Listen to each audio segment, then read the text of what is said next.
जय गुरु जी संगत जी। गुरु जी इस रहमा चैनल पे आप सभी संगत का स्वागत है। श्रावण मास की आप सभी संगत को हार्दिक शुभकामनाएं। संगत जी, महाराज हमेशा से कहते थे कि शिव पुराण पढ़ा करो, पढ़ नहीं सकते तो जरूर सुना करो। महाराज के असीम कृपा और आशीर्वाद से उसी बात को ध्यान में रखते हुए इस चैनल पे हर रोज श्री शिव महापुराण के सभी अध्याय, सभी खंडों समेत चैनल पर साझा किए जाएंगे। आप सभी से निवेदन है कि इस श्रृंखला को बहुत ध्यान से पूरे भाव और मन से सुने और बाकी संगत तक के साथ जरूर साझा करें, ताकि उन सभी संगत का भी जरूर कल्याण हो। जय गुरु जी। जय गुरु जी, जय गुरु जी संगत जी। गुरु जी की आज्ञा से अभी का आज का आरंभ करते हैं। ने पढ़ा कि किस तरह दक्ष अहंकार में भरकर शिव जी के प्रति कटु शब्द बोलते हैं और शिव जी को शाप तक दे दिया उन्होंने। फिर नंदी जी भी शाप देते हैं, उनको बोलते हैं कि तुम शिव निंदक हो, तुम शिव निंदक हुए ना, तुम्हारा मुख ना रहे और तुम्हारा कोई मनोरथ पूर्ण ना हो। और दक्ष ने भी नंदी को शाप दिया कि तुम्हारी बुद्धि नष्ट हो जाएगी और बोझ ढोने के काम आओगे। और नंदी ने फिर उन सबको शाप दिया जो सब दक्ष के शाप को सुनकर प्रसन्न हो रहे थे कि तुम लोग व्यर्थी ब्रह्मा के अंश में उत्पन्न हुए हो, तुम लोग व्यर्थी ब्रह्मा के अंश से उत्पन्न हुए हो, तुम्हें भी शाप देता हूं, तुम्हें शुभ कर्मों का फल प्राप्त ना होगा, कभी भी परम पद की प्राप्ति नहीं होगी। और जो भी शिव जी से द्वेष रखते हैं वेदों के विरुद्ध चलकर महाकुकर्म करेंगे और अंत में नरकवास पाएंगे। तो देखिए इस तरह से नंदी जी ने भी सबको फिर शाप दिया और शिव जी कहते हैं, कैसे समझाते हैं, बुद्धिमान जन को अपने मन को सदैव सदैव वश में रखना चाहिए। और नंदी को भी कहा कि ये क्रोध को जो तुम स्थान दे रहे हो ना, ये उचित नहीं है। फिर क्या होता है, नंदी जी का क्रोध शांत हो जाता है और दक्ष उस दिन से शिव जी की निंदा करने लगता है। फिर हमने राम जी के बारे में पढ़ा ना आगे जाके कि कैसे शिव जी सहित दंडक वन में पहुंचते हैं। फिर हमने राम जी के बारे में जाना कि कैसे शिव जी सती सहित दंडक वन में पहुंचते हैं और रामचंद्र दुख से विलाप करते सीता जी को ढूंढ रहे होते हैं। और जब शिव जी वहां पहुंचते हैं, घूमते घूमते राम जी को प्रणाम भी करते हैं और सती जी सोचती हैं कि शिव जी तो अनादि हैं, पारब्रह्म हैं, सब इनकी सेवा उपासना करते हैं और भला शिव जी ने इन्हें कैसे प्रणाम कर दिया। और शिव जी बताते हैं कि ये विष्णु जी हैं और भक्तों के लिए इन्होंने अवतार लिया है और अवतार लेने का कारण भी बताते हैं, पर सती जी संतुष्ट नहीं होती हैं। फिर शिव जी उन्हें परीक्षा लेने के लिए कहते हैं कि अगर तुम्हें संतुष्टि नहीं तो चलो तुम परीक्षा ले लो। और सती जी सीता जी का रूप धारण करके जाती है, यही सोचती है ना कि अगर विष्णु जी होंगे तो पहचान लेंगे। और राम जी कहते हैं कि शिव जी कहाँ है माता, अपना स्वरूप त्याग कर ये रूप क्यों धारण किया है। हमने जाना कि फिर हमने क्या पढ़ा कि शिव जी ने कैसे विश्वकर्मा को बोला कि मंदिर बनवाओ, मंदिर बनाओ और उत्तमोत्तम सिंहासन भी बनवाया, उत्सव हुआ और विष्णु जी का अभिषेक किया उन्होंने, संपूर्ण सृष्टि का स्वामी भी बना दिया, आशीर्वाद दिए, स्तुति की। और ब्रह्मा जी को क्या बोला, तुम भी इनकी बड़ाई करो। और ये भी बोला कि तीनों लोकों में तुम्हारी पूजा होगी और अवतार लेकर तीनों लोकों का पालन करो, तुम्हारे शत्रुओं का वध कर हम तुम्हारी सहायता करेंगे। तो देखिए इस तरह से बहुत बहुत बहुत सुंदर हमने वृतांत सुना, किस तरह शिव जी महाराज ने जैसे विष्णु जी को बोला तुम्हें कितना ऐश्वर्य मिलेगा, सारी संपूर्ण सृष्टि का स्वामी भी बना दिया, इतने आशीर्वाद भी दिए। तो देखिए ये भी बोला तीनों लोग तुम्हारी पूजा करेंगे और अवतार लेकर अब तुम तीनों लोगों का पालन करो और तुम्हारे अवतार जो कि राम और जो कृष्ण के रूप में होंगे ना, उनको हम स्वयं जाकर देखेंगे तथा संसार के देखने के लिए सदैव उनकी भक्ति किया करेंगे। देखिए शिव जी महाराज खुद कह रहे हैं कि हम उनकी भक्ति किया करेंगे। देखिए आए ना फिर हनुमान जी बन के, किस तरह से इतना सुंदर वृतांत बहुत कुछ जानने को मिलता है। आगे बढ़ते हैं 21वां अध्याय। इतनी कथा सुनकर नारद जी ब्रह्मा जी से बोलते हैं, हे जगत पिता, इसके पश्चात शिव जी ने जो जो कार्य किए उन पर भी प्रकाश डालिए। कि मैं तो आनंद से भर गया ये सब कुछ सुन के। और इसके बाद जो भी शिव जी ने अन्य कार्य भी किए हैं उन पर भी तो रोशनी डालिए, उन पर भी तो प्रकाश डालिए। ब्रह्मा जी ने कहा, "हे नारद, सती को रामचंद्र का वृतांत सुन अत्यंत आनंद हुआ, परंतु अपने कर्म का विचार कर बहुत चिंता हुई।" तो चिंता तो होनी थी, क्योंकि उन्होंने प्रभु की बात नहीं मानी, शंका की, संशय किया। और उधर से किस तरह से वो सीता माता का रूप लेकर चली गई, और उधर प्रभु ने तो उनको माता बोला। तो इस करके अपने कर्म को सोचकर उन्हें बहुत चिंता हुई। वह हृदय में अति भयभीत तथा दुखी होकर लौटी। मार्ग में उन्हें सोचा कि मैंने शिव की अवज्ञा की तथा रामचंद्र के विष्णु होने पर अविश्वास किया। तो अवज्ञा तो की ना उन्होंने, भगवान जी तो बार बार समझा रहे थे पर वो नहीं मानी। तो वृषभ जी ने क्या कहा कि ठीक है, तुम खुद ही परीक्षा लेकर देख लो, क्योंकि उन्होंने अविश्वास किया। अब वो क्या कहती हैं, अब मैं शिव को क्या उत्तर दूंगी? अरे मैं क्या कहूंगी कि किस तरह का, क्या मैं ये बताऊंगी कि मैं सती का रूप लेकर गई थी? क्या मैं बताऊंगी उन्होंने तो मुझे माता कहकर बुलाया था? सती इस प्रकार सोचती हुई शिव के निकट पहुंची तथा उन्हें प्रणाम किया। शिव जी ने कुशल क्षेम पूछकर हंसकर कहा, हे सती, तुमने रामचंद्र की जिस प्रकार परीक्षा की वह सब हमें बताओ। देखिए, शिव जी उनके मुख से ही सुनना चाहते हैं, तभी तो बोला, जिस तरह से सती तुमने परीक्षा ली है वह सब हमें बताओ। सती ने ये सुनकर लज्जा से सिर नीचा कर लिया और कोई उत्तर ना दिया। देखिए, पूरा लज्जा से भर गई, क्या बोलती। एक तो अवज्ञा की, दूसरा कहना नहीं माना, और फिर वो सीता माता का रूप लेकर गई। तब शिव जी ने ध्यान धरकर देखा तथा जो चरित्र सती ने किया था उसे जाना। देखिए, शिव जी तो उनसे पूछ रहे हैं ना कि मुझे बताओ कैसे हुआ, विस्तार पूर्वक बताओ, तुमने किस प्रकार रामचंद्र जी की परीक्षा ली, अरे हमें सब बताओ। पर सती जी बहुत लज्जित हो जाती हैं, सिर नीचा करके खड़ी हो जाती हैं, कोई उत्तर नहीं देती हैं। क्या बताएं, बताएं भी तो क्या बताएं ना। पर शिव जी ने ध्यान धरकर सब जान लिया था कि सती जी ने क्या किया था। उन्होंने अपनी पहली बात को, जो विष्णु को अभिषेक के समय कही थी, स्मरण कर अत्यंत क्रोध किया और हृदय में निश्चय किया कि यदि मैं सती से प्रेम करता हूं तो मेरा प्रथम वाक्य झूठा सिद्ध होता है। हमने सब पढ़ा था ना कि उन्होंने क्या बोला था कि हम स्वयं जाकर देखेंगे जब आप राम और कृष्ण के रूप में होंगे, और सदैव आपकी भक्ति किया करेंगे। तो फिर जो शिवजी ने कहा नहीं तो वो वाक्य झूठा हो जाता है ना। कहते हैं, उन्होंने अपनी पहली बात को, जो विष्णु को अभिषेक के समय कही थी, स्मरण कर अत्यंत क्रोध किया और हृदय में निश्चय किया कि अब यदि मैं सती से प्रेम करता हूं तो मेरा प्रथम वाक्य झूठा सिद्ध होता है। सती जैसी स्त्री को छोड़ा नहीं जा सकता, और यदि छोड़ता नहीं हूं तो जो मैं पहले कह चुका हूं वह झूठा होता है। देखिए, जो भी उन्होंने बोला था उसे हट थोड़ी सकते थे शिव जी। तभी उन्होंने बोला, जो मैं पहले कह चुका हूं अभिषेक के समय, अगर मैं नहीं करता हूं तो फिर तो सब झूठ होगा। अस्तु, शिव जी ने पुनः सोचा और निश्चय किया कि अब सती से भेंट ना होगी, मैं अपने वचन को झूठा नहीं करूंगा। ये विचार कर शिव सती को छोड़ अपने स्थान को चल दिए। देखिए, वचन के पक्के हैं, जो मुख से वचन निकला तो झुठला थोड़ी सकते हैं शिव जी, वो तो सब वेदों के विरुद्ध हो जाएगा ना। तो शिव जी ने तो सब, जो भी चीज करते हो सबके लिए उदाहरण ही है ना। तो शिव जी कहते, ये मैं नहीं कर सकता, ठीक है, प्रेम करता हूं उससे, पर अगर प्रेम के कारण उस चीज से हट जाऊं तो मेरा तो वाक्य झूठा सिद्ध होगा कि नहीं होगा।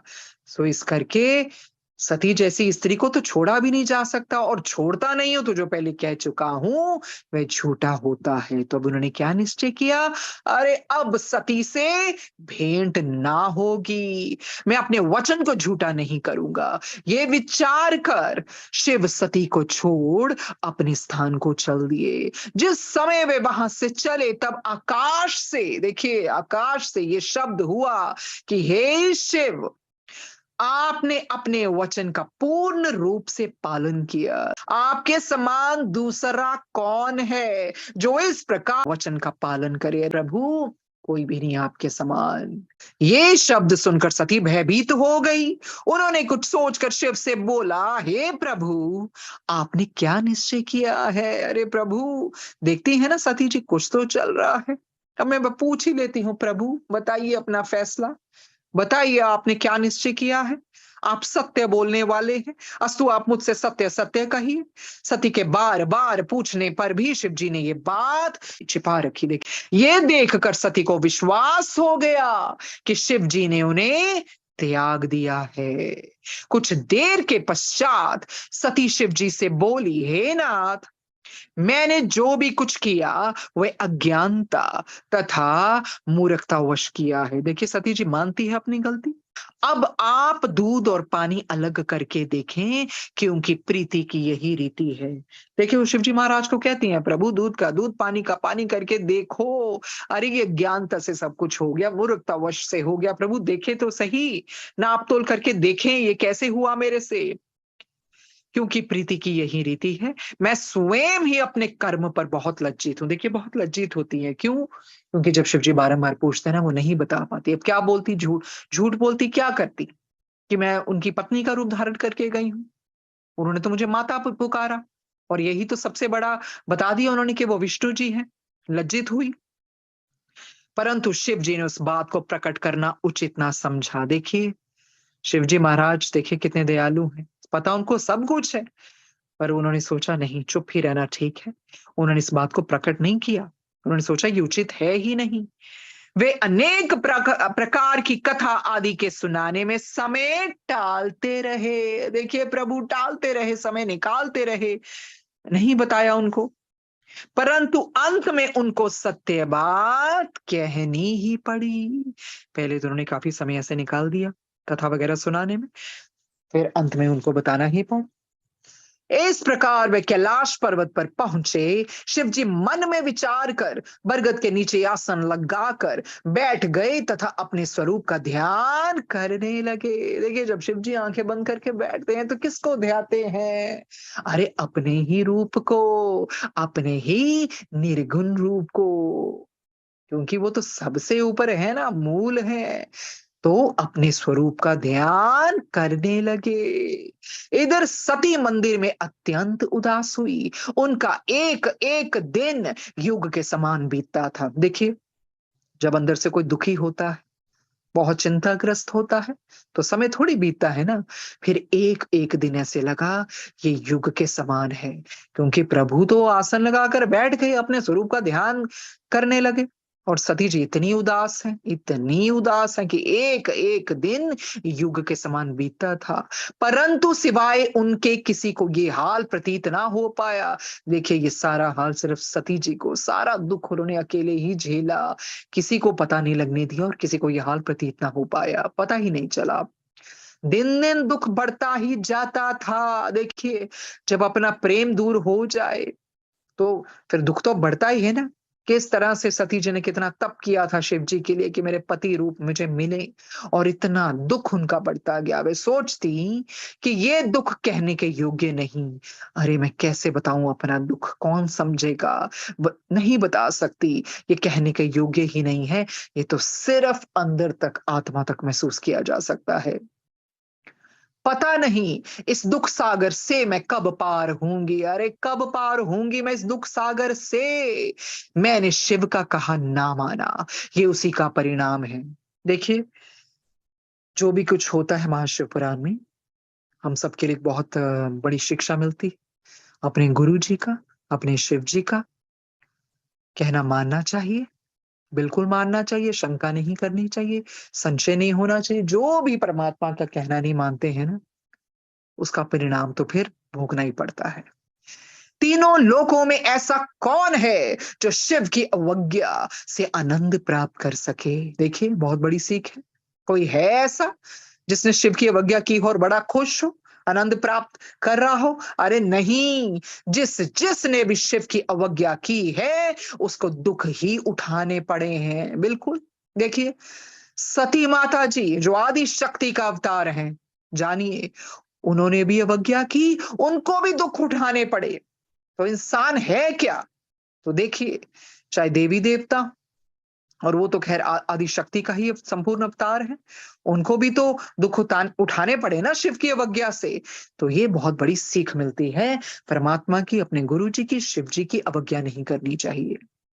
फिर वह मन ही मन कहती है, शिव आपका कोई दोष नहीं है, मैंने जो कुछ भी किया उसका फल प्राप्त कर रही हूँ। अपने भाग्य को कोसती हैं, हे भाग्य, तुझे ऐसा ना चाहिए था कि मुझे शिव के विरुद्ध किया। अरे भाग्य, ये मेरे हाथों क्या हो गया, मेरे हाथों से क्या करवा दिया कि मैं अपने पति के ही विरुद्ध ही हो गई ना, जब कहना नहीं माना।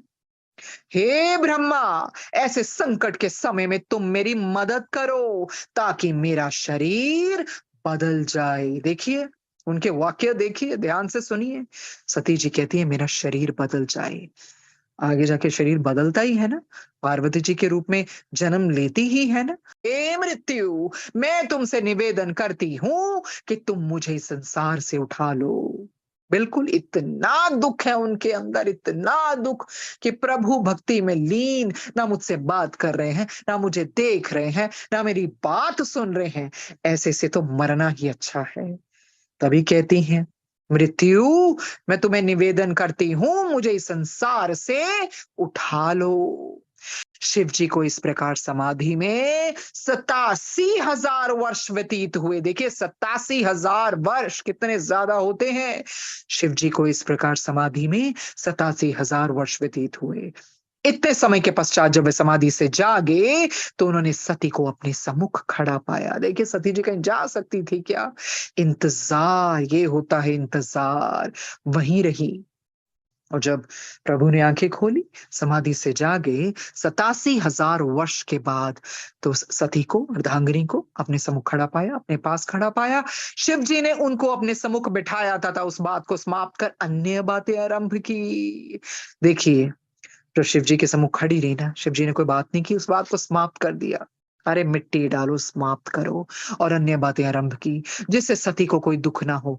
प्यार तो करते हैं ना, कितना प्यार करते हैं, जाहिर कुछ होने ही नहीं दिया। अगर त्याग भी किया तो उस तरह से बताया नहीं, आलोचना नहीं की। ये है प्रभु का प्यार, जिसमें कुछ भी ना जताया, ना बताया, ना आलोचना, बस चुपचाप समाधि में चले गए 87,000 वर्ष तक। और इस तरह की अन्य बातें आरंभ करने लगे, ताकि सती जी को दुख ना हो। इस प्रकार वे प्रसन्न रहने लगी। शिव ने भी अपने प्रण को ना तोड़ा। शिव जी प्रत्येक शरीर में है। बहुत से मुनि ये कहते हैं कि शिव और शक्ति का बिछो, ये जो बिछोड़ा है ना, ये पीछे के वचन है। कोई ना कोई कुछ ना कुछ कहते, ऐसा हुआ ही होगा जो इनका इस तरह से बिछोड़ा हो गया। शिव के चरित्र हर कल्प के अलग अलग हैं। अरे कोई जान सकता है शिव जी के चरित्रों को? कोई भी नहीं। ऐसे आदि शक्ति के भी चरित्र बहुत हैं। शिव के चरित्र हर कल्प के अलग अलग हैं। हमारे कल्प में देखिए गुरु जी के चरित्र, क्या मनोहर चरित्र। क्या कोई जान पाया गुरु जी को? ना ब्रह्मा, ना विष्णु, कोई भी नहीं। शिव के चरित्र हर कल्प के अलग अलग हैं। कल्प भेद का हाल किसको ज्ञात है? वे जो कुछ करें सब उचित है। अरे जो कुछ भी शिव जी करते हैं ना, बस ये जान लेना चाहिए, उचित है। ज्यादा दिमाग नहीं लगाते। कहीं तो गुरु जी ने कहा दिमाग नहीं लगाता ज्यादा। वे जो कुछ करें सब उचित है, इसमें किसी प्रकार का संदेह नहीं करना चाहिए। देखिए, जब गुरुजी कुछ भी करते हैं ना, सब कुछ उचित ही करते हैं। तेरा मंगल हो या मंगल, तू जाने तेरा मंगल ही है। इसलिए कभी भी संदेह नहीं करना चाहिए, शंका नहीं करनी चाहिए। शिव तथा शक्ति का भेद अत्यंत गुप्त एवं कठिन है। कहते, अरे जान सकते हो तुम कोई शिव या शक्ति का भेद? अरे ये अत्यंत गुप्त एवं कठिन है। शिव तथा शक्ति सृष्टि का भेद अत्यंत गुप्त एवं कठिन है, उसको कोई नहीं जान सकता। शेष तथा विष्णु भी उनके चरित्र का वर्णन करने में समर्थ हैं। ये जानकर भक्तों को उचित है कि संदेह रहित होकर उनकी पूजा आराधना करें। हे नारद, इस प्रकार जब बहुत समय व्यतीत हो गया, तब शिव ने अपना वह चरित्र किया जिसको देखकर सबकी बुद्धि भ्रमित हो गई। आगे बढ़ते हैं 22वां अध्याय। ब्रह्मा जी बोले, नारद, जब हमने दक्ष प्रजापति का अभिषेक कर उसको सब प्रजापतियों के अधिकार प्रदान किए तो वह अहंकार में लीन हो गया। ऐसे ही होता है, जब सब कुछ मिल जाता है ना तो अहंकार आ जाता है, जिसके कारण उसकी बुद्धि भ्रष्ट हो गई। उस समय दक्ष ने संपूर्ण सामग्री एकत्र कर प्रजापति यज्ञ करने की इच्छा प्रकट की। ये इच्छा लेकर वह कनखल तीर्थ गया। कनखल में होना था ना यज्ञ। वहां उसने सब मुनियों को बुलाया। किस किसको बुलाया, नाम जान लेते हैं। व्यास, कुकुब, गौतम, भरद्वाज, कश्यप, अंगिरा, वशिष्ठ, वामदेव, जैमिनी, पिप्पल, पराशर, भृगु, दधीचि, नारद आदि को बुलाया। इनके अतिरिक्त संसार भर के समस्त देवता तथा ब्राह्मण आकर वहां उपस्थित हुए। देखिए कितना बड़ा यज्ञ जो इनकी इच्छा थी दक्ष की हो कनखल में, उन्होंने सबको बुलाया और बहुत सारे ब्राह्मण मुनियों को भी बुलाया, सब उपस्थित हुए। अग्नि भी, देखिए अग्नि भी अपने गणों सहित यज्ञ में पहुंचे। अन्य देवता भी उसके बुलावे पर विष्णु सहित प्रसन्नता पूर्वक यज्ञ में सम्मिलित हुए। देवराज इंद्र अपनी पत्नी शची सहित ऐरावत पर चढ़कर वहां पहुंचे। ऐरावत क्या, उनका हाथी है ना, उनका वाहन। इंद्र पावक मेघ पर, यम भैंसे पर, वायु हिरण पर तथा शिव के मित्र कुबेर पुष्पक विमान पर चढ़कर वहां आए। कुबेर जी का है ना पुष्पक विमान, वो उन पर चढ़कर आए।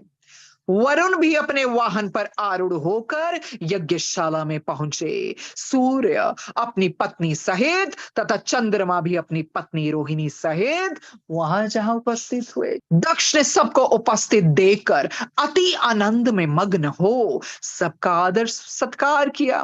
दक्ष ने सबका सत्कार किया और सबके निवास के लिए विश्वकर्मा द्वारा बनाए हुए मंदिर बता दिए, जिनमें सबने निवास किया। उस समय सती जी गंधमादन पर्वत पर अपनी सखियों सहित क्रीड़ा कर रही थी। देखिए जो गंधमादन पर्वत है ना, इसकी बड़ी महिमा है, क्योंकि ना कहते हैं आज भी हनुमान जी गंधमादन पर्वत पर निवास करते हैं। और एक कथा के अनुसार ना अपने अज्ञातवास के समय हिमवत पार करके पांडव ना गंधमादन के पास पहुंचे थे। और एक बार भीम सहस्त्रल कमल लेने के लिए गंधमादन पर्वत के वन में पहुंचे ना, तब उन्होंने हनुमान जी की हनुमान जी जब वो पहुंचे ना, उन्होंने देखा कि हनुमान जी वहां पर आराम कर रहे हैं। तो भीम ने ना उनकी पूंछ को मार्ग से हटाने के लिए कहा, उनको बोला कि हटा दीजिए। तो हनुमान जी ने कहा तुम स्वयं ही हटा लो, लेकिन भीम अपनी पूरी ताकत लगाकर भी पूंछ को उठा नहीं पाए थे। और ये इतनी इसकी महानता है ना गंधमादन की। इस पर्वत पर महर्षि कश्यप ने भी तपस्या की थी। इस पर्वत पर गंधर्व, किन्नर, अप्सराओं और सिद्ध ऋषियों का भी निवास है। और इस पर्वत पर कहते हैं एक मंदिर भी बना हुआ है, जिसमें हनुमान जी के साथ श्री राम जी आदि सबकी मूर्तियां भी विराजित हैं। और इस पर्वत पर भगवान श्री राम अपनी वानर सेना के साथ बैठकर युद्ध की योजना भी बनाया करते थे। और कहते हैं लोक मान्यताओं के अनुसार ना इस पर्वत पर भगवान राम के पैरों के भी निशान है। ये गंधमादन पर्वत तिब्बत में स्थित है। कहते हैं हनुमान जी आज भी यहाँ पर विराजमान है। आगे पढ़ते हैं। कहते उस समय सती जी गंधमादन पर्वत पर अपनी सखियों सहित क्रीड़ा कर रही थी। उन्होंने देखा कि चंद्रमा अपनी पत्नी सहित चला जा रहा है। वो देख रहे हैं, अरे चंद्रमा तो मेरी बहन के साथ चला जा रहा है। सती ने अपनी विजया नाम की सखी को आदेश दिया। तो सखी जी की विजया नाम की सती जी की एक बहुत प्यारी सखी है जिनका नाम विजया है, उसको आदेश दिया कि तुम चंद्रमा से जाकर पूछो कि वो कहाँ जा रहे हैं। सखी की आज्ञा अनुसार विजया ने चंद्रमा से जाकर पूछा कि सती पूछती हैं कि तुम अपनी पत्नी सहित ऐसे ठाठ से कहाँ जा रहे हो। जब देखा ना सती ने, अरे चंद्रमा ये अपनी पत्नी से कहाँ जा रहा है? तो विजया को बोलती है, विजया जाके पूछो तो सही, ये कहाँ जा रहे हैं भाई? कितने सज धज के ऐसे ठाट से निकल रहे हैं, अरे पूछो तो सही कहाँ जा रहे हैं? ये बात सुनकर रोहिणी ने कहा कि सती के पिता दक्ष प्रजापति ने कनखल में एक यज्ञ का आयोजन किया है, वहां बहुत बड़ा उत्सव है, उनके निमंत्रण पर समस्त देवता वहां गए हैं, ब्रह्मा तथा विष्णु भी वहां शोभायमान है। तुम तो इस प्रकार पूछती हो जैसे कोई मूर्ख हंसी से पूछे, इसका क्या कारण है? मतलब उनको ये लगता है ये कैसे पूछ रही है, सबको बुलाया है तो इसको भी तो बुलाया होगा ना, ये तो ऐसे पूछ रही है जैसे इसको कुछ पता ही नहीं है। क्या बोलते हैं रोहिणी, तुम तो इस प्रकार पूछती हो जैसे कोई मूर्ख हंसी से पूछे, इसका क्या कारण है कि तुमको इस यज्ञ के विषय में कुछ भी पता नहीं है? वहां समस्त देवता अपना अपना भाग लेने गए हैं, तुम वहां अपनी इच्छा से नहीं गई या दक्ष ने तुमको बुलाया ही नहीं है? बड़ी आश्चर्यचकित हो जाती है, अरे ये तो बताओ, क्या तुम्हें वाकई बुलाया नहीं कि तुम्हारी इच्छा नहीं है वहां जाने के लिए? अरे सब देवता अपना अपना भाग लेने आए हैं, तुम वहां अपनी इच्छा से नहीं गई या दक्ष ने तुमको बुलाया ही नहीं है? विजया ये सुनकर लौट आई तथा रोहिणी द्वारा कहे गए शब्द सती जी को कहे। इस समाचार को सुनकर सती जी को अत्यंत दुख हुआ। दुख तो होना ही था ना, ये कैसे मेरे पिता ने मुझे और मेरे पति को बुलाया ही नहीं, और देखिए सब मेरे सामने जा रहे हैं, तो दुख तो होगा ना, हृदय छलनी होगा ना। वे अपने मन में सोचने लगी कि क्या माता पिता ने मुझको भुला दिया? अरे मेरी शादी क्या हो गई? क्या उन्होंने मुझे बुला ही दिया, जो मुझे और शिव जी को उन्होंने नहीं बुलाया? ऐसा सोचकर सती उसी समय शिव जी के पास गई। उधर चंद्रमा भी अपनी स्त्री रोहिणी सहित दक्ष के पास गया। सती जी देखिए दुखी होती हैं, सोचती हैं चलो अपने पति के पास जाती हूँ, पूछती हूँ। हे नारद, दक्ष के यज्ञ की सजावट तथा उस समय के आनंद जो उस यज्ञ में मनाए जा रहे थे अवर्णनीय है, उसका वर्णन नहीं किया जा सकता। जब सब मुनि एवं देवता कनखल में जो कि हरिद्वार में है आ गए, तब दक्ष ने यज्ञ आरंभ किया। देखिए जब सारे पहुंच गए ना, मुनि मुनि लोग भी देवतागण भी सब पहुंच गए ना कनखल में, कहते हैं जो हरिद्वार में है, तब दक्ष ने कहा अब यज्ञ आरंभ किया जाए। दक्ष अपनी पत्नी सहित यज्ञ में प्रवृत्त हुआ। भृगु मुनि को यज्ञ कराने वाला आचार्य बनाया गया। दक्ष ने उस यज्ञ में सबको उपस्थित देख शिव से शत्रुता स्वीकार की। देखिए कैसे बुद्धि भ्रष्ट हो रही है, उस प्रभु से ही शत्रुता स्वीकार कर ली। उस समय मेरे पुत्र दधीची ने सदाशिव को यज्ञशाला में ना देख कर आश्चर्य से कहा। ब्रह्मा जी के बहुत सारे पुत्र हैं, उनमें से एक दधीची भी हैं। जब उन्होंने देखा ना कि यज्ञ में सदाशिव है ही नहीं, अरे सदाशिव तो नजर ही नहीं आ रहे, आश्चर्य से क्या कहते हैं, इस उत्सव में समस्त देवता मुनि तथा ब्रह्मा के पुत्र आदि आए हैं, फिर भी मैं निश्चय से कहता हूं कि ये सभा सदाशिव के बिना अशोभित है। देखिए दधीची जी क्या कहते हैं, सारे देवता आए हैं, मुनि आए हैं, ब्रह्मा के पुत्र आए हैं, और ये मैं निश्चय कह सकता हूं ये जब सदाशिव जहां नहीं जाते ना, तो वहां कोई शोभा नहीं होती है, उनके बिना सब अशोभित है। ये कौन बोल रहे हैं? दधीची जी कौन है? पुत्र है ना ब्रह्मा जी के। अरे आगे आगे क्या बोलते हैं शिव जी के बारे में, अरे वे शुभ कर्मों के मूल हैं, वे सब देवताओं के स्वामी हैं। क्या कारण है कि वे यहाँ नहीं है? तुम लोग शिव को क्यों भूल गए? हे दक्ष, तुम्हारी बुद्धि इस प्रकार क्यों भ्रष्ट हो गई? अरे शिव जी तो सब शुभ कर्मों के मूल हैं, सब देवताओं के स्वामी हैं, अरे क्यों कैसे भूल गए? अरे अब भी कुछ नहीं बिगड़ा है, तुम सब देवताओं मुनियों तथा ब्रह्मा एवं विष्णु को साथ लेकर शिव को प्रसन्न करके यहाँ ले आओ। देखिए मौका दे रहे हैं दधीची जी, अरे सुधर जाओ, अभी भी मौका है, अभी भी मौका है, नहीं तो बहुत बहुत देर हो जाएगी। अभी भी ब्रह्मा जी और विष्णु जी को साथ लेकर अरे प्रसन्न कर दो शिव जी को। अरे भोलेनाथ हैं, जल्दी मान जाते हैं, अरे प्रसन्न करके यहाँ ले आओ, साथ में सती जी को भी प्रसन्न करके यहाँ ले आओ। ये निश्चय समझ लो कि बिना शिव जी के यहाँ आए ये यज्ञ पूर्ण नहीं होगा। देखिए दधीची जी बहुत बहुत बहुत समझदार है, सब कुछ पता है। बाकी तो किसी ने नहीं ना आवाज उठाई, उन्होंने उठाई। ये देख लो, समझ लो कि बिना शिव के यहाँ आए ना, तो ये देख लेना अगर शिव को नहीं लेकर आए ना, अगर बिना उनके आए, ये यज्ञ पूरा नहीं होगा। ये दधीचि जी ने पहले ही बता दिया है। आश्चर्य है ऐसे देवता को जिसका स्मरण करने अथवा नाम लेने से संपूर्ण कार्य सिद्ध होते हैं। तुम लोग क्यों भूल गए? अरे उनको भूल गए जिनका नाम लेने से सारे काम पूर्ण होते हैं, सिद्ध होते हैं, उनको भूल गए तुम। तथा उन्हें यहां क्यों नहीं बुलाया? मैं फिर कहता हूं कि जब तक शिव जी यहां ना आएंगे ये पूर्ण ना होगा। देखिए दधीचि जी बार बार कहते हैं अगर शिव जी यहां नहीं आए, सुन लो मेरी बात कान खोल के, ये यज्ञ पूर्ण ना होगा। दधीचि के ऐसे वचन सुनकर दक्ष अत्यंत क्रोधित हुआ तथा हंसकर बोला, देखिए बुद्धि भ्रष्ट हो गई ना, विनाश काले विपरीत बुद्धि। भाई एक बार गुरु जी कहते ए नहीं होना चाहिए विपरीत बुद्धि विनाश काले। बिल्कुल, पहले बुद्धि विपरीत होती है फिर विनाशकाल होता है। दधीचि के ऐसे वचन सुनकर दक्ष अत्यंत क्रोधित हुआ तथा हंसकर बोला, हे दधीचि, यहाँ पर सब देवताओं के स्वामी बैठे हैं, सब धर्म वेद तथा शुभ कर्म पूर्ण रूप से उपस्थित हैं, सबके स्वामी विष्णु भी हमारे इस यज्ञ में विराजमान है। अब क्या शेष रह गया? कहते धर्म भी यहाँ पर है, वेद भी यहाँ पर है, विष्णु भी यहाँ पर है, तो शेष क्या रह गया? सो मुझे बता दो। मेरे इस यज्ञ में ब्रह्मा, वेद, धर्म शास्त्र, पुराण तथा उपनिषद भी अपने अपने घरों सहित आ चुके हैं।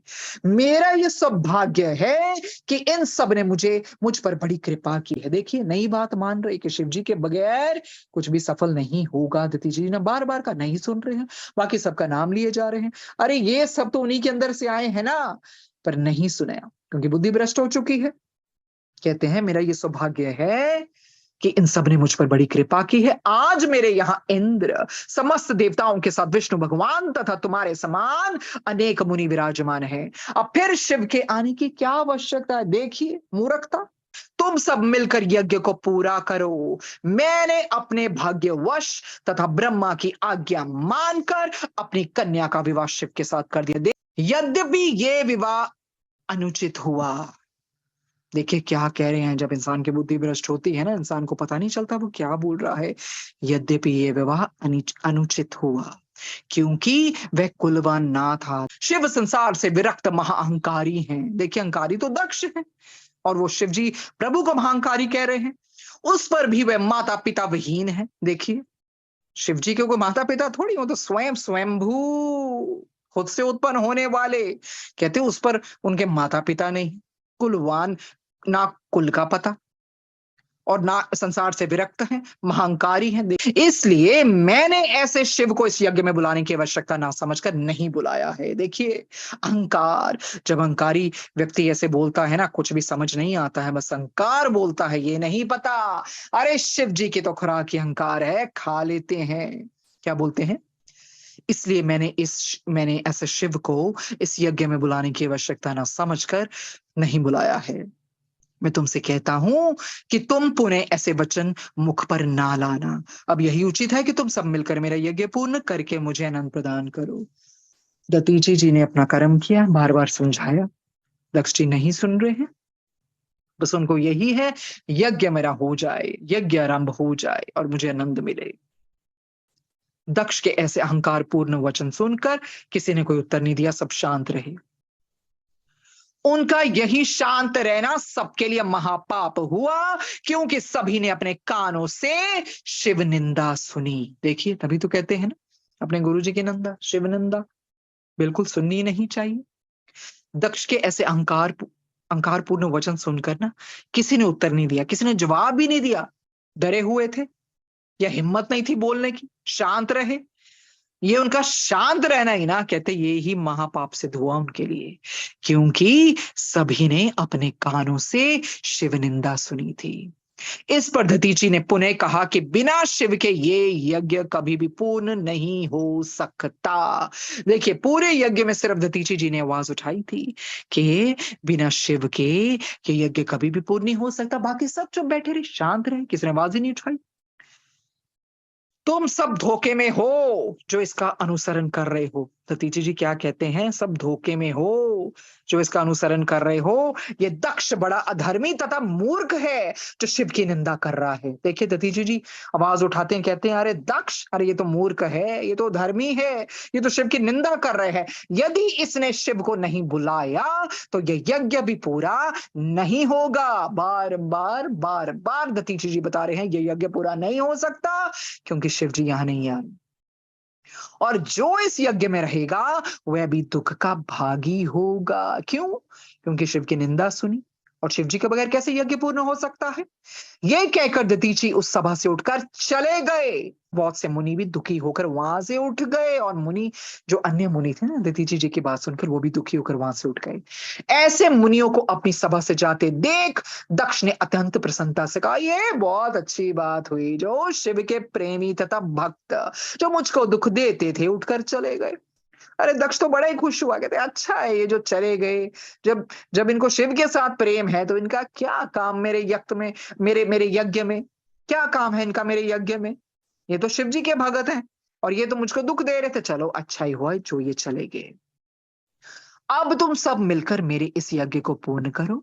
दक्ष की बात सुनकर यज्ञ का कार्य प्रारंभ हो गया। देखिए दक्ष की बात सुनकर यज्ञ का कार्य प्रारंभ हो गया, क्योंकि सब उठ के चले गए जो शिव के प्रेमी थे, शिव के भक्त थे। अब दक्ष को लगा अब तो कोई वगन डालेगा ही नहीं, चलो अब यज्ञ को आरंभ किया जाए। 23वां अध्याय सुनते हैं क्या होता है। ब्रह्मा जी ने कहा, नारद सती ने अपने पिता के घर यज्ञ का हाल सुनकर चाहा कि मैं भी वहां जाऊं। देखिए वो अपने आप को रोक नहीं सकी, उसको लगा होगा ना सती जी को सब आए हैं बस मैं ही नहीं गई और मेरे पति देव नहीं गए। तो उनका अंदर से तीव्र इच्छा हुई कि मैं वहां पर पहुंचूं। वह इसी इच्छा से अकेली सदाशिव के पास पहुंची। वहां पहुंचकर देखा कि सेवक गण शिव जी की सेवा में संलग्न है। ये इच्छा थी उनके अंदर, और वो शिव जी के पास पहुंचती हैं, देखते हैं वो देखती है कि शिव जी के गण उनकी सेवा कर रहे हैं। वे दिगंबर केवल रुद्राक्ष धारण किए हुए थे, उनके शीश पर जटाएं लटक रही थी और शरीर पर भस्म शोभित थी। शिव का ऐसा स्वरूप देख सती ने उन्हें प्रणाम किया। अरे शिव जी का तो क्या अनुपम स्वरूप है, रुद्राक्ष धारण, ऐसा स्वरूप देकर उन्होंने प्रणाम किया। सती को वहां देखकर शिव जी ने बड़े प्रेम के साथ उन्हें बिठा लिया। यद्यपि शिव सब कुछ जानते थे फिर भी उन्होंने संसारी लीला के निमित्त वहां आने का कारण पूछा। देखिए सब कुछ पता था शिव जी को सती जी के मन में क्या चल रहा है, पर एक संसारिक लीला भी तो करनी होती है ना, और संसारी लीला के निमित्त वहां आने का कारण पूछा। अब सती अत्यंत प्रसन्न होकर बोलती हैं, हे प्रभु, क्या आपको ये अच्छा नहीं लगा कि दक्ष ने यज्ञ प्रारंभ किया है। मित्रों तथा बांधवों की भेंट भेंट महाधर्म है। इसी से अच्छे लोग भले बंधुओं की संगति स्वीकार करते हैं तथा आनंद प्राप्त करते हैं। अस्तु आपको ये उचित है कि वहां चलकर यज्ञ को पवित्र करें तथा मुझे भी अपने साथ ले जाकर मेरी इच्छा की पूर्ति करें। तो देखिए इस तरह से बात करती हैं सती जी ताकि प्रभु बात मान ले और किसी तरह से उनके साथ चले। मेरे पिता के यज्ञ में ब्रह्मा विष्णु आदि सब देवता पहुंच गए हैं, परंतु आप वहां नहीं गए। शायद ये यज्ञ आपको अच्छा मालूम नहीं हुआ। तो हो सकता है प्रभु शायद आपको लगे कि यज्ञ अच्छा नहीं है, इसी करके आप शायद वहां नहीं गए। आप वहां ना जाने के कारण मुझसे विस्तार पूर्वक कहिए, पर ये तो बताइए ना क्या कारण है कि जो आप वहां पर नहीं गए। मैं आपकी दासी हूँ, मेरी हार्दिक इच्छा है कि मैं अपने पिता के घर जाऊं, इसलिए आप मुझे अपने साथ ले जाकर वहां चलिए। वो कहते हैं सती देखिए निवेदन करती हैं, प्रभु मैं अपने पिता के घर जाना चाहती हूँ, चलिए आप भी मेरे साथ चलिए, मुझे वहां लेकर चलिए वहां पर। शिव जी ने सती के वचन सुनकर मुस्कुराते हुए कहा, सती तुम्हारे पिता दक्ष ने मुझको यज्ञ का निमंत्रण नहीं भेजा है। शिव जी को तो सब पता होता है ना, तो वो सीधी बात करते हैं, सती तुम्हारे पिता ने तो कोई यज्ञ का निमंत्रण नहीं भेजा है, तथा शत्रुता रख कर मेरा नादर किया है। तुम ही सोचो, वहां केवल तुम्ही को ना बुलाकर अन्य सब लड़कियों को बुलाया है। शिव जी को तो सब पता है ना। शिव जी महाराज को कहते हैं, सारी लड़कियों को, तुम्हारी सारी बहनों को बुलाया है, बस तुम्ही को नहीं बुलाया है। इसका एकमात्र कारण केवल शत्रुता ही है। ये शत्रुता ही हुई ना, इतना वैर है उनके मन में, तभी तो तुम्हें नहीं बुलाया। ऐसे स्थान पर बिना बुलाए जाना कहां तक उचित है। यद्यपि धर्मशास्त्र कहता है कि अपने पिता, मित्र, गुरु तथा स्वामी के घर बिना बुलावे भी जाना उचित है, परंतु उनके मन में शत्रुता भी नहीं होनी चाहिए। शिव जी महाराज बहुत बड़ी बात कहते हैं। ऐसा नहीं है कि आपके पिता, मित्र, गुरु और स्वामी बुलाएं तभी जाएं। कहते हैं पिता, मित्र, गुरु तथा स्वामी के घर बिना बुलावे भी जाना उचित है, परंतु उनके मन में शत्रुता नहीं होनी चाहिए। तभी तो बिना बुलाए भी जा सकते हैं ना, पर अगर शत्रुता है तो कैसे जाए? किसी के घर बिना बुलाए जाना मृत्यु से अधिक तथा अनादर एवं लोक निंदा का कारण होता है। सती ये सुनकर बोली, है स्वामी, आप इस वैर का कारण तो बतावें। शिव जी ने पिछला सब वृतांत सुनाकर कहा, इसलिए उचित है कि तुम दक्ष यज्ञ में ना जाओ, नहीं तो तुमको बड़ा कष्ट उठाना पड़ेगा। देखिए शिव जी दोबारा से फिर समझाते हैं, मत जाओ सती, बहुत कष्ट उठाना पड़ेगा तुम्हें। शिव ने सती को अनेक प्रकार से समझाया, परंतु सती को ये अच्छा ना लगा। वे दक्ष पर अति अप्रसन्न एवं कुपित होकर कहने लगी, हे शिव जी, आप तीनों लोगों को आनंद प्रदान करने वाले हैं, सभी देवता आपका स्मरण करते हैं, आप यज्ञ कर्म तथा यज्ञ के फल हैं, आपकी दृष्टि मात्र से ही तीनों लोग तृप्त हो जाते हैं। मेरा मूर्ख पिता, उसने आपको अपने यज्ञ में नहीं बुलाया, सो मुझे चिंता है कि उसका यज्ञ किस प्रकार पूर्ण होगा। सती को सब पता है, सब पता है कि उनके जाने से ही सब सफल होगा। तभी तो बोला अपने पिता को, मेरे पिताजी तो मूर्ख हैं जिन्होंने आपको यज्ञ में नहीं बुलाया। इसीलिए तो मुझे चिंता है, जब आप ही नहीं चाहेंगे तो यज्ञ पूर्ण कैसे होगा प्रभु? मेरे पिता इस प्रकार क्यों अज्ञानी हो गए? अरे क्या पर्दा पड़ गया उनके ज्ञान को? मुझे बड़ी चिंता है।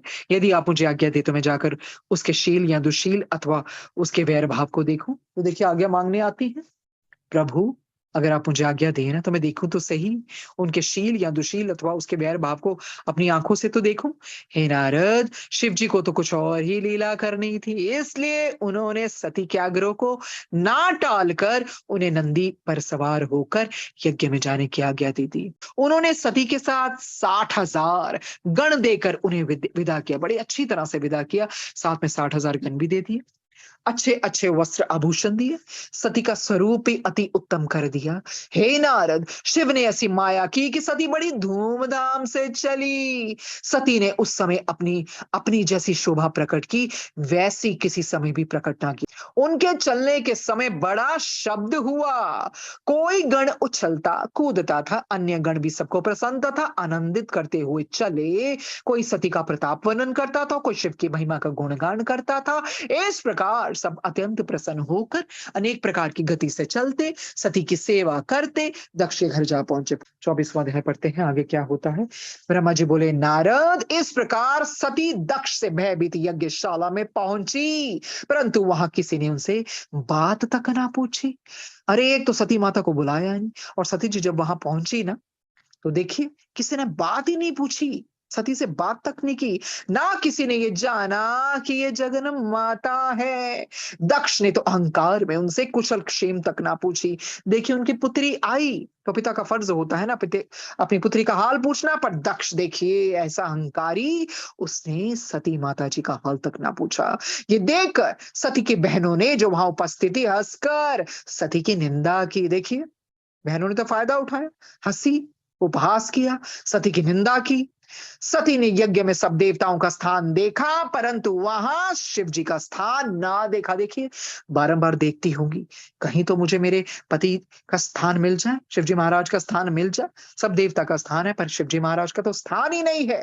तब वह मन में अत्यंत क्रोधित हुई। उन्होंने अपना अनादर देख शिव जी का स्मरण किया तथा सोचा कि मैं अपने क्रोध से दक्ष को भस्म कर डालूंगी। फिर उन्होंने सोचा कि ये उचित नहीं होगा, क्योंकि जब दक्ष ने कठिन तपस्या करके मुझे प्रसन्न किया था, तब मैंने उनसे कहा था कि जब मैं आप में कुछ गर्व तथा अपने मान की कमी देखूंगी ना, तो उसी समय अपने शरीर को त्याग दूंगी। देखिए सती माता जी तो आदि शक्ति है, चाहती तो उसको भस्म भी कर सकती थी ना दक्ष जी को, पर नहीं, वचन की पक्की है।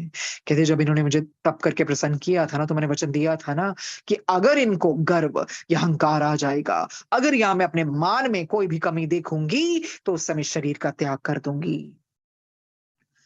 दक्ष ने भी उस बात को मान लिया था। अब वही समय आ गया है। दक्ष ने भी इस बात को मान लिया था, तब तो मान लिया था, और अब देखिए कितना अंतर आ गया। अब वही समय आ गया है। अस्तु सती ने पुनः इस बात पर विचार कर बहुत दुख प्रकट किया और मन में कहा कि मुझे बड़ा दुख है कि शिव जी बिना पुत्र के ही रहे। अरे, शिव जी बिना पुत्र के ही रहे और मुझे तो शरीर त्यागना पड़ेगा और उन्हें मेरे विवाह को कोई फल भी ना मिला। मेरे सिवाय और कौन सी स्त्री है जो मेरे पीछे शिव जी को प्रसन्न रख सकेगी। शिव जी के तेज को सिर्फ आदि शक्ति ही संभाल सकती है और आदि शक्ति ही उनकी अर्धांगिनी है। फिर फिर शिव भी तो दूसरी स्त्री को अंगीकार ना करेंगे। अरे, मेरे सिवा भला किसी को अंगीकार कर सकते हैं शिव। अब मैं अपनी प्रतिज्ञा के अनुसार अपने शरीर को त्याग कर हिमाचल पर्वत के घर उत्पन्न होंगी। इधर दक्ष की कन्या जब दोबारा से आएंगी तो क्या, हिमाचल पर्वत के घर। तथा हिमालय की पत्नी मुझे अपनी पुत्री समझेगी और मैं उसको अपनी माता समझकर आनंद प्रदान करूंगी। तब मैं शिव जी के साथ पुनः ब्याही जाऊंगी। उस समय मेरी सब लज्जा समाप्त हो जाएगी तथा संसार के मनोरथ पूर्ण होंगे। सती ने ये बातें सोचकर दक्ष से क्रोधित होकर कहा, हे पिता, आपने शिव को निमंत्रण क्यों नहीं भेजा? क्या आपकी बुद्धि भ्रष्ट हो गई है? जिन मेरे स्वामी शिव से तीनों लोग पवित्र होते हैं, आपने उन्हें नहीं बुलाया। अरे, मेरे स्वामी जिनसे तीनों लोग पवित्र हो जाते हैं, आपने उन्हें नहीं बुलाया। बिना शिव जी के सब कर्म असिद्ध हो जाते हैं। सभी कर्मों के साक्षी शिव जी ही हैं। वही तो फल देते हैं ना सभी कर्मों का। बिना शिव जी के सब कर्म असिद्ध हो जाते हैं। आपने ऐसे शिव को क्यों नहीं पहचाना? फिर वह सनकादिक ब्रह्मा तथा विष्णु से बोली, आप सब हमें बिना शिव के क्यों आए? इस प्रकार उन्होंने सबसे ऐसी बातें कही तथा शिव जी का वर्णन कर एक एक को अलग अलग लज्जित किया। किसी को छोड़ा नहीं माता ने, एक एक को चुन चुन कर लज्जित किया। उन्होंने विष्णु से कहा, क्या आप शिव को नहीं जानते, जिन्हें वेद सगुण एवं निर्गुण कहकर बखानते हैं? अरे, आपको पता नहीं शिव जी कौन है? मैंने आपको अनेक बार समझाया है, फिर भी आप धर्म मार्ग को भ्रष्ट करते हैं। माता कहती, कितनी बारी तो समझाया विष्णु जी, पर आप फिर भी धर्म मार्ग को भ्रष्ट करते हैं। ब्रह्मान, फिर किसके पास जाती है? ब्रह्मा जी के पास। हे ब्रह्मान, आप भी बुद्धिहीन हो गए? क्या आप शिव के अपार बल को नहीं जानते? यद्यपि शिव ने आपको अनेक बार कहा है, फिर भी आप में बुद्धि नहीं आई। देखिए, माता ही डांट सकती हैं, ऐसे चुन चुन कर धिक्कारती हैं, किसी को भी नहीं छोड़ती हैं। आपके 5 मुख थे, क्या कहती है ब्रह्मा जी को? ब्रह्मा जी के 5 मुख थे ना, तो फिर 4 रह जाते हैं क्योंकि उन्होंने शिव जी की निंदा की थी। आपके 5 मुख थे, आपने शिव की निंदा की, इसलिए आपके 4 मुख शेष रहे। हे विष्णु, क्या आप शिव की महिमा भूल गए, जबकि उन्होंने अंबर को जला दिया था? ये जानकर भी आप इस यज्ञ में क्यों सम्मिलित हुए हैं? सती ने फिर देवताओं से कहा, हे देवताओं, आपने अपनी शुद्ध बुद्धि क्यों नष्ट कर दी? मैं समझ गई, आप सब बड़े अभागे हो जो बिना शिव के इस यज्ञ में चले आए। हे भृगु अत्रि वशिष्ठ, आपने ये बात बुद्धि के विरुद्ध क्यों की? आपको तो शाप देने की महान शक्ति है, क्योंकि तुम भी शिव जी की शक्ति को नहीं जानते। एक बार भगवान सदाशिव मगर का रूप धारण कर द्रविड़पुर को गए थे और वहां उन्होंने भक्त की परीक्षा लेने के लिए कुछ लीलाएं की, परंतु मुनियों ने उन लीलाओं के रहस्यों को ना जानकर शिव जी को शाप दे डाला और इस शाप का प्रभाव उन्हीं के लिए प्रतिकूल पड़ा। उस समय जबकि तीनों लोग जलने लगे, तब शिव जी ने अपने लिंग को पृथ्वी पर गिरा दिया था, जिसके कारण वे पूर्ण जीवित हो गए थे। इतना कहकर सती ने अत्यंत क्रुद्ध ब्रह्मा तथा विष्णु से इस प्रकार कहा, हे ब्रह्मा तथा विष्णु, पिताजी ने जो कुछ किया है उसके मूल में तुम दोनों हो, क्योंकि तुम दोनों शिव जी के ना आने पर भी इस यज्ञ में सम्मिलित हुए हो। देखिए कैसे बोलती हैं सती जी, कहते हैं शिव जी के ना आने पर तुम्हें तो चाहिए था ना कि तुम लोगों को सम्मिलित नहीं होना चाहिए था, पर तुम लोग यज्ञ में सम्मिलित हुए हो। अस्तु, तुमने जैसा कार्य किया उसका फल तुम्हें अवश्य भोगना पड़ेगा। आश्चर्य है कि जिन शिव जी द्वारा चारों वेद तथा संपूर्ण सृष्टि की उत्पत्ति होती है, उन्हें तुम बिल्कुल नहीं पहचान सके। यदि तुम दोनों दक्ष के इस यज्ञ में नहीं आते तो दक्ष को इतना अहंकार कभी ना होता। वाकई, क्योंकि ये सब आए ना तो दक्ष और अहंकार में भर गया। वाह, ये सब तो आ गए, अगर शिव जी ना भी आए तो क्या हुआ, ये सब तो मेरे साथ है ना। यदि यहाँ उपस्थित देवता तथा ऋषि मुनि भी ना आते तो दक्ष को कभी भी यह हिम्मत ना होती कि वे शिव जी से विरुद्ध होकर कोई कार्य करते। तुम लोगों की बुद्धि वास्तव में भ्रष्ट हो गई है, जो तुम्हें दतीची मुनि का सभा से उठ जाना भी अच्छा नहीं लगा। अरे जब दतीची मुनि उठ गए थे तो लोग सब क्यों नहीं गए साथ में? हे नारद, सती के मुख से निकले हुए इन शब्दों को सुनकर दक्ष ने अत्यंत क्रुद्ध होकर कहा, अरिमति मंद। देखिए अपनी बेटी को, पुत्री को क्या कहते हैं? अरिमति मंद, तू ऐसी बातें क्या कर रही है? मेरा और तेरा पिता पुत्री का संबंध समाप्त हो चुका है। देखिए इस हद तक चले गए दक्ष, अपना रिश्ता ही समाप्त कर दिया सती जी के साथ, जो माता आदि शक्ति का अवतार है। यदि तेरी इच्छा हो तो तू यहाँ रह, अन्यथा अपने घर को चली जा। तेरा पति अत्यंत अशुभ है, इसके नाम में केवल 2 ही अक्षर हैं। देखिए जिस शिव नाम में सारा संसार समाया है, क्या बोलते हैं? उसके नाम में केवल 2 ही अक्षर हैं। वह भूत प्रेत एवं पिशाचों के साथ रहता है, चिता की भस्म को अपने शरीर में लगाता है और शमशान में घूमा करता है। उसके माता पिता कुल जाति पाति आदि का कुछ भी पता नहीं है। इसका वर्णन वेद में भले हो, परंतु उसमें कोई शुभ लक्षण दिखाई नहीं देते। देखिए क्या क्या बोल रहे हैं। अहंकार किस तरह से इंसान को इस तरह गिरा देता है। कहते मुझे तो कोई शुभ लक्षण दिखाई नहीं देते शिव जी में, इसलिए मैंने उसे यहां नहीं बुलाया, क्योंकि ऐसे मूर्ख मनुष्य का यज्ञ में आना निषिद्ध कहा गया है। सती, मैंने वास्तव में बड़ी मूर्खता की, जो औरों के कहने पर तू जैसी अपनी श्रेष्ठ पुत्री का विवाह उस नंग धड़ंग और डर के साथ कर दिया। मुझे इस बात का बहुत पश्चाताप है। अस्तु तू मेरी बातों पर विचार करके अपना ये क्रोध त्याग दे। दक्ष की बातों को सुनकर सती पुनः क्रोधित हो उठी और अपने पिता को महापापी अनुमान कर बहुत दुखी भी हुई। कितनी दुखी हुई होगी ना पुत्री अपने पति शिव जी महाराज के खिलाफ ऐसी बातें सुनकर।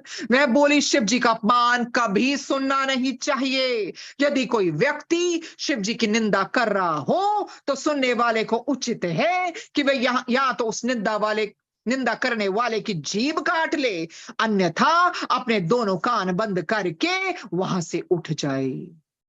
होता है ना जो निंदा करता है, वो तो इतनी बड़ी बात कर रही है सती जी, यहाँ तो जीभ काट लो। अब वो तो हो नहीं सकता, तो कम से कम अपने दोनों कान को बंद करके वहां से उठ तो सकते होगे नहीं, और अपने शरीर को अग्नि में जलाकर भस्म कर दे। इसके विपरीत चलने से महापाप होता है। जो व्यक्ति शिव जी की निंदा करता है वह उस समय तक नरक में पड़ा रहता है जब तक इस ब्रह्मांड में सूर्य और चंद्रमा स्थित रहते हैं। देखिए एक बहुत बड़ी शिक्षा मिलती है। ये पन्ना खत्म कर लेते हैं। ये बात वेद के कथन से भी पक्की है। इस प्रकार कहकर सती अपने मन में अत्यंत पछताती हुई सोचने लगी कि मैंने यहाँ आकर शिव जी की निंदा अपने कानों से सुनी, अच्छा नहीं हुआ।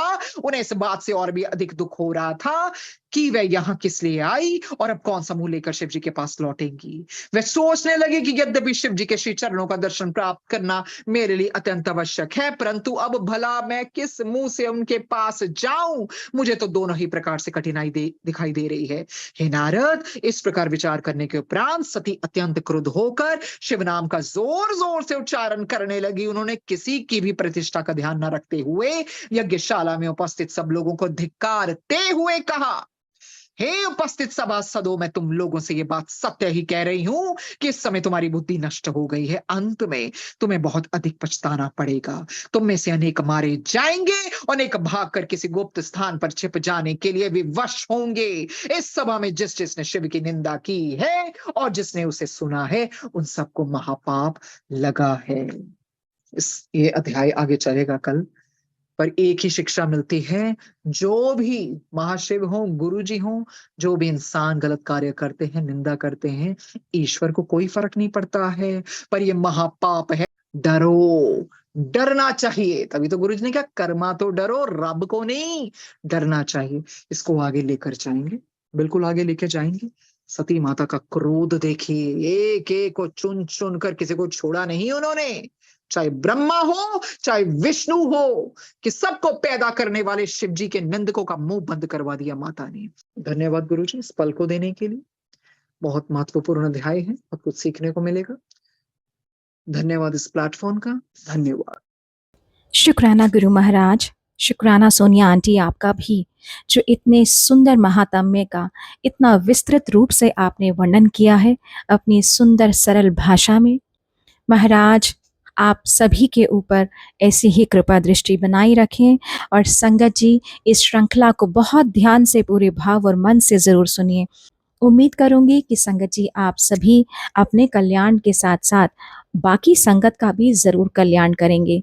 जो भी संगत अपने घर पर शिव महापुराण का पठन नहीं कर सकते हैं, तो उनके साथ ये वीडियो ज़रूर साझा करिए। कल फिर मिलते हैं नए अध्यायों के साथ। जय गुरु जी।